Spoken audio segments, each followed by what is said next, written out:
Despite the concessions offered this afternoon, the government's Hunter hard region. line on the dispute I think it's been was neglected reinforced for by a long Premier time. Greiner in the Hunter for the opening of Lake Macquarie's Bicentennial Beaches project. The government has always acknowledged, and I've acknowledged for many years, that they've got a legitimate beef. But it's the way they're going about pursuing it, which I think has been doing them no credit at all. And certainly Mr Collins and I are not about to resolve the matter with a gun held at our heads. We're not about to resolve it with sick people being used as pawns in the game. Late this afternoon, local RMOs met with the Chief Executive of the Area Health Board, Owen James, to give their assurances that no Hunter patient would be put at risk if the resignations go ahead. Spokesman Dr Frank Simonson says an assessment team will work at each hospital, stabilising emergency cases and transferring them to one specialist area, probably at the Royal Newcastle Hospital. The local RMOs meet again tonight to decide whether to follow their Sydney counterparts if the decision is made to resign.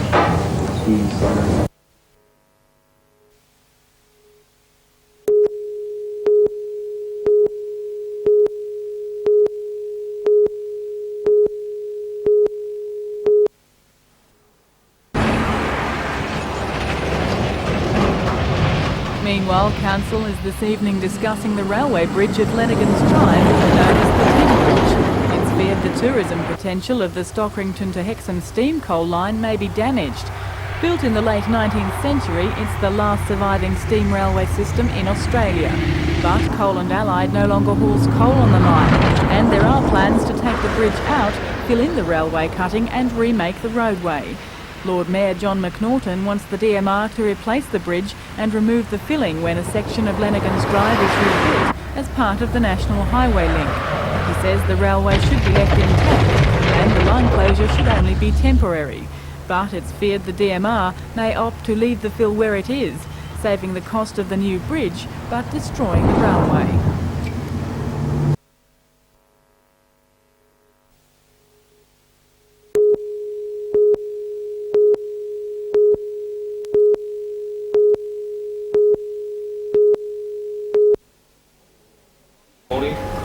Angry over the loss of their extra days off, Gas Workers Union members met this morning to discuss a plan of action. A decision whether or not to grant the annual 2 days leave is made each year by the Australian Gaslight Group of companies, of which New Gas is a subsidiary. In granting the leave, the workers' industrial record is taken into account. This year, that leave was withdrawn. We like to be treated fairly, and we think we've been treated unfairly and harshly. We think our record is quite good. However, he concedes Newcastle Gas Workers Union members have the worst industrial record in the state this year. But he says Newcastle workers lost only 10 hours work because of industrial stoppages and bans were in place for only 31 days. Now, with the decision to withdraw the leave, bans are once again being imposed. Union members voted to immediately withdraw wages staff from acting in salaried staff positions and will impose two-way radio and paperwork bans until January the 1st. Some customers might get free services during the time that the bans are on till the 1st of January because the fellas on the job actually bill the customers and they won't be billing them and the paperwork won't go back to the head office for the bills to go out. So there could be. There is some follow-up, but there's a good chance they might get free services. However, New Gas says there won't be any free services and despite the bans, it will be business as usual. Although conceding they've lost their leave this year, union members have applied to the Arbitration Commission to have concessional leave included in their award. Belinda Borissow, NBN. Now what they're saying now is that we're sure.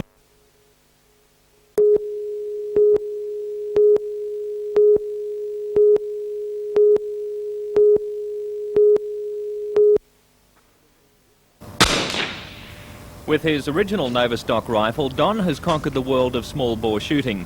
He has sold them all around the globe, with Englishman Jock Allen winning a silver medal at the Seoul Olympics with a Don Brook rifle. However, the trip to South Korea for Don himself was a disaster, finishing 40th and 41st in his two events. In training I was shooting exceptionally well, and you know, the final day before the match I had 94 straight 10s in the prone, and I thought I was ready for that match, and I just haven't got a clue what happened to the prone. Don't know to this day. The sports psychologist can't tell me either, because I felt like I was pretty good. Just don't feel like I want With to do the games it. now finished, Don is able to concentrate fulfilling a backlog of 70 orders for his $4,000 guns. He is also refining his Novastock Mark II, which involves redesigning the stock for left-handers. Well, there is a market out there for left-handed people, and I've got some friends that are good, very good left-handed shooters, and there's a market in the United States for left-handed shooters, and there's quite a number of them have approached me and said, can you make me a left-handed rifle? And if that doesn't sound like a heavy enough work schedule, Don is also writing a book. Well, I can't tell you too much about it, but the title of it is This Small Bore Business, which is the title of a column I wrote for a number of years.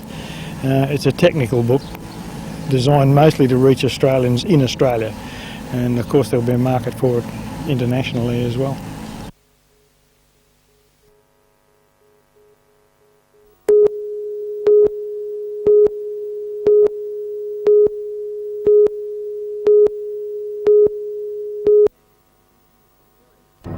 The tourist complex is proposed for land on Broke Road at Pecolbin. The application comes from the Queensland-based Mer Group. Cessnock Mayor Marie Callaghan says the facility would include an equestrian centre, a golf course and 4-star accommodation.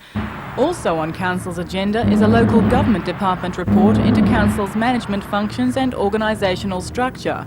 The report remains confidential until after tonight's meeting, but it contains 6 recommendations. The Mayor is suggesting 3 be adopted. They include recommendations that Council prepare a management plan incorporating its priorities and targets by next June, restore and monitor its working funds, and receives regular reports from the City Engineer.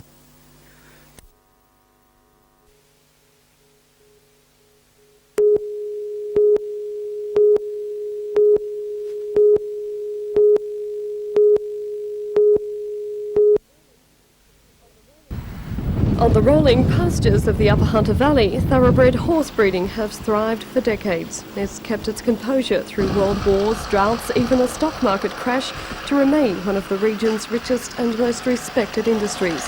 But now a storm is brewing that's set to strike sparks, the likes of which have never been seen in this quiet part of the valley. It's also a storm that today took a dramatic twist, from a mild battle for supremacy to an all-out war for survival. The key figures in this mini-drama are the neighbouring towns of Strait and Musselbrook. The prizes they're striving to protect are their racetracks.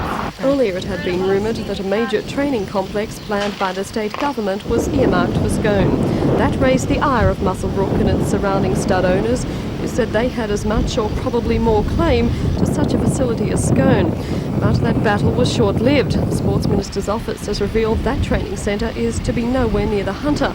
In fact, it will be set up within 100 kilometres of Sydney. But the shock news was that the Minister is strongly considering amalgamating the 2 race clubs, and there was a hint for one of the 2 tracks that could be the kiss of death. Both clubs are presently vying desperately for an upgrading of facilities. Scone for a new racetrack at a cost of $2.5 million, Musselbrook for expensive new training facilities. But if amalgamation does occur, it seems highly unlikely both will be winners. Instead, the Minister's office has suggested one would probably receive funding and therefore become the Hunter's new home of racing. Richard Harris, Secretary of the Musselbrook Club, believes it deserves the nod. And the advantage, of course, that we have here is that we own our course. Scone are battling at the moment. Well, they're trying at the moment. They've got to buy their land. We own about over 100 acres here, which is owned by the club. So there's really, the outlay is not as great here as what it would be to set it up at Scone. The officials at Scone will then naturally think otherwise and are preparing a paper outlining the pluses of a new track for the town.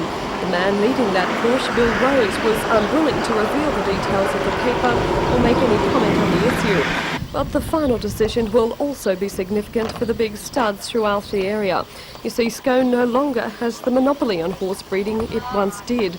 The big studs are still there, certainly, but now there are just as many, some say more, in the Musselbrook Shire.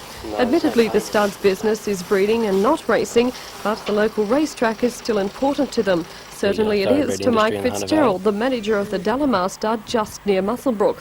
Standing 4 stallions, among them Drawn and the big chestnut Mighty Avalanche, it's one of the new forces in horse breeding to establish itself in the Musselbrook area. Well, Muswellbrook does tend to be the centre of the region where the horse industry is centred. It possibly even goes as far afield as Cessnock before it falls under the influence of the Newcastle Training Centre, so Muswellbrook would be central to all areas in the Upper Hunter. But while Muswellbrook may be a new force, there are many who believe you can't beat a tradition steeped in the horse industry. Scone is such a place. It's the home of many of the great old studs, the great Mare and Foal statue, the big yearling sales. It even has a Horse Week festival. And with a track record like that, it's even won the support of some of the studs who geographically belong with Muswellbrook. Peter Flynn of the magnificent Woodland stud near Denman is one of the Scone flag wavers, and having his support is really a big plus for Scone. Woodlands would have to be the most impressive stud in the region, standing 5 stallions, among them the well-performed Big Brown Horse Christmas Tree, and having built an empire now reputed to be worth in excess of $25 million. Several reasons for it, but tradition is probably one of my main reasons to see it go to Scone. Tracy Reid reporting for NBN News.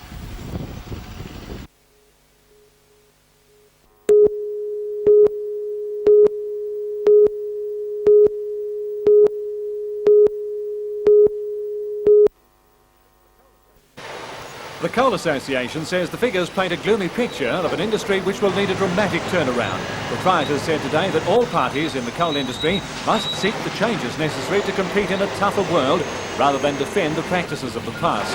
On Monday, the Coal Industry Tribunal will consider an application by the proprietors seeking compliance from the unions with restructuring decisions handed down in September. It's thought this is an effort to ensure coal production over the Christmas period, when unions have traditionally taken a 3 weeks holiday. The unions say production will occur at mines where agreement has been reached and a pay increase implemented. The hearing will take place on the eve of a Northern District strike, when all miners here will meet to consider issues such as the continuing stoppage at the Howick Open Cut. 270 miners there have been out for a month in protest over new rosters. A disagreement between unions and management at the Mount Thorley coal loader, which led to a lengthy stoppage, sackings and stand-downs a couple of months ago, has been resolved.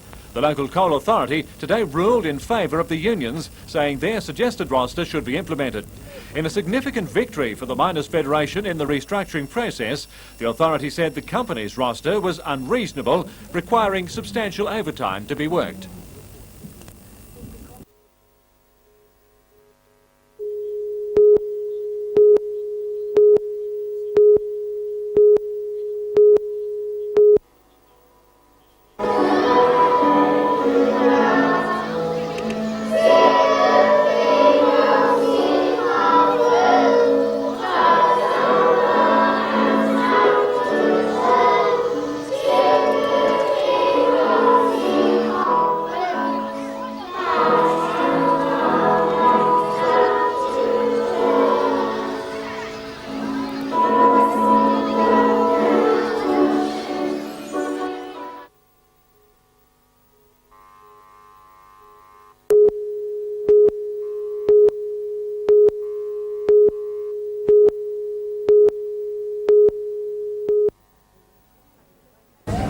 Although Milligan may be known worldwide as the mother of ex-goon Spike, but to the Central Coast she is known as its #1 citizen. Her 95th birthday party with son Desmond, friends and the media was a chance for this remarkable lady to look back on her past and give her views on the state of the world today. My husband and I used to run the big regimental concert parties for the troops. And of course he was, as they call it in Chauvin, as a hoofer, tap dancer. He never wanted to go to the army, he always wanted to go to the stage, but he lived in the days when the father was the army man. He had 5 sons, 5 brothers, and with the father, the army's good enough for me, son, and it's got to be good enough for you. You've all got to go in the army. Not that it did them any harm. No, they got discipline there, and that's what's lacking today. Having parents in vaudeville was a big influence on Spike, who, because of ill health, was unable to be there today. Deeply concerned about local issues, Flo is battling to fight massive rate increases on houses what am I in her doing on the hometown. On your own. Living on Is her there own, anything that you cannot do that you used to be able to do in the past? Cannot do? Oh, now you're asking a funny question, aren't you? No, there are a lot of things I could do years ago that I can't do now. You say it that way. No. I understand you still cook better than you.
Central Coast have produced an outstanding array of sporting talent, with 10 athletes winning their way through to the final of the St George NBN Sports Star of the Year award.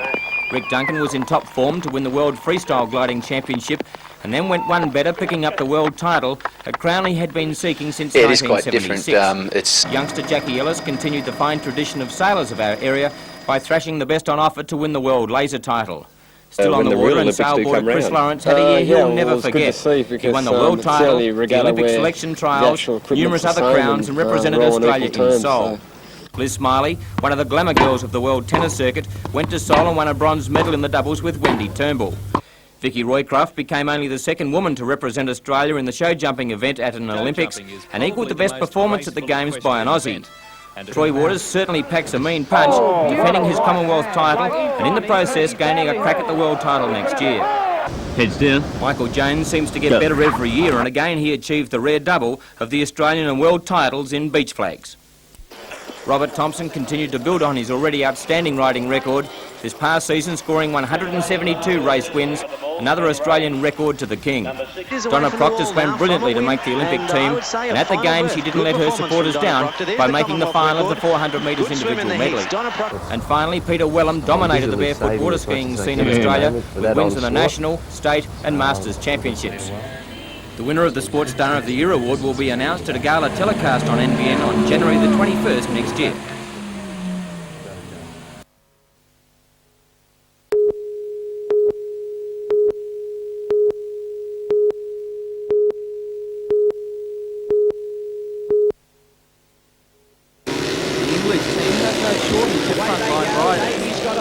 Has competed in 3 World Championships, and this year defeated World Champ Eric Gunderson in the prestigious Gold Bar meeting. Former Commonwealth Champion Jeremy Doncaster and highly rated 23-year-old Alistair Stevens are also in the team. The Australians have 4 local riders: state title holder Walsend Stephen Davies, brilliant Cessnock rider Chris Watson, Todd Wilshire from Toronto, and 22-year-old Nova Castrian Tony Trimmer. Formula 500, street stock sedans, modified rods and stock cars are also on the program. But he's really sandwiched up.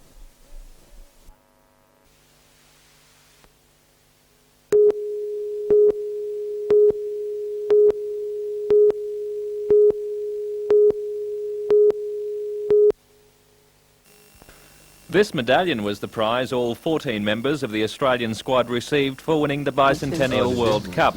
The 25-year-old fast bowler, who was also handy with the bat, played in 3 preliminary games but was overlooked for the final against England last Sunday. Sally, was it a little bit of a disappointment not making to play the final? Yeah, it was disappointing, but I suppose it's a team effort, so oh well, they all go together, so hopefully maybe next time. You helped get them to the final though, didn't you? Well, yeah, you know, all the games that I played, they all points contribute to the finals, so it wasn't too bad. So what's the future got in store on the international scene for you? Well, nothing until 1990. There's a test and one-day tour of New Zealand, so hopefully I'll be in that. I'd like the tests a bit better. Following Christmas, Sally will get back into the grind of club cricket. That means travelling to Sydney every Saturday to play for the Gordon Club in the Sydney Women's Competition.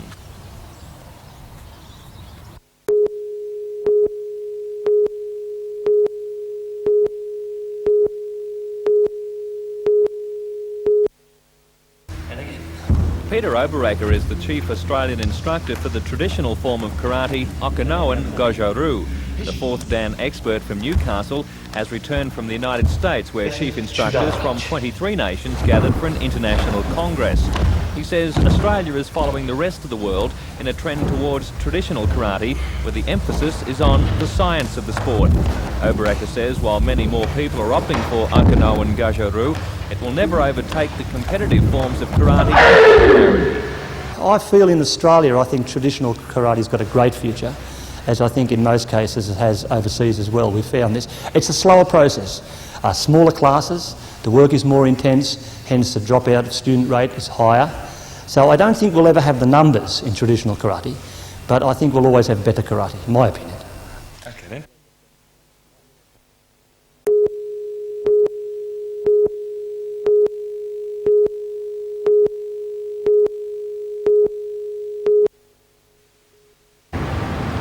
15 union officials and individuals received the subpoenas over the Christmas weekend. All but one, Miners Federation President John Maitland appeared in the Supreme Court in Sydney this morning. This is the first time in New South Wales coal industry history that an industrial dispute has been taken from arbitration into a civil court. BP Australia is seeking damages and an injunction against the strikers who have so far ignored CIT orders to return to work and accept new roster agreements. Almost immediately, counsel for the unions disputed the state Supreme Court's jurisdiction in the case, arguing that it was fundamentally a federal matter. During the complex debate over jurisdiction, counsel for the unions said that urgency was not a factor, as BP Coal had taken almost a month to bring the matter to court. That was refuted by BP's counsel, Mr John True QC. He said that each week the mine was losing $500,000 and also stood to lose valuable contracts with Japan in the new year. Mr Justice Brownie retired for 2 hours to consider the issue. Shortly after 3 o'clock he ruled that the Supreme Court could deal with at least some of the matters pending a further ruling from the Governors-General. Outstanding subpoena matters are expected to be dealt with tomorrow at midday. The trial will continue in the New South Wales Supreme Court on Friday. I'm Tom Hilston for NBN News.